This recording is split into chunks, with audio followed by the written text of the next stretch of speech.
آج میں آپ کو بتانے جا رہا ہوں کل قیامت کے دن اللہ کے پیارے محبوب صلی اللہ علیہ وسلم کس طرح اپنی امت کی شفاعت فرمائیں گے، اور کون وہ بد نصیب لوگ ہیں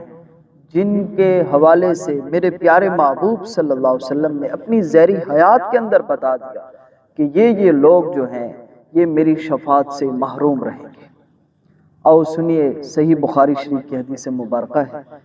اللہ کے پیارے محبوب صلی اللہ علیہ وآلہ وسلم نے فرمایا، لِكُلِّ نَبِيٍّ دَعْوَةٌ مُسْتَجَابَةٌ يَدْعُو بِهَا۔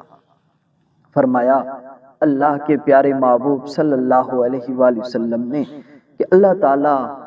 ہر نبی کی دعا کو قبول فرماتا ہے، لیکن زندگی کے اندر ایک ایسا مقام بھی آتا ہے کہ اللہ کا خاص فرشتہ اس پیغمبر کی طرف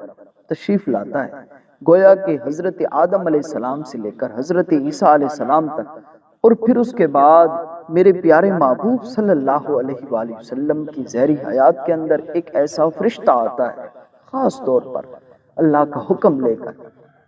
اور اس نبی کی برگاہ میں عرض کرتا ہے کہ اللہ کے پیارے محبوب صلی اللہ علیہ وسلم،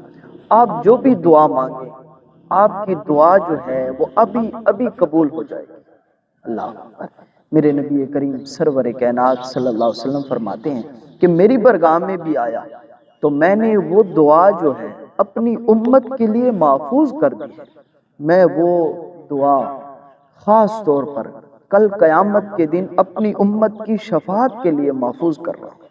کل قیامت کے دن میں وہ دعا مانگوں گا اور رب کریم جو ہے وہ میری دعا کو قبول فرما دے۔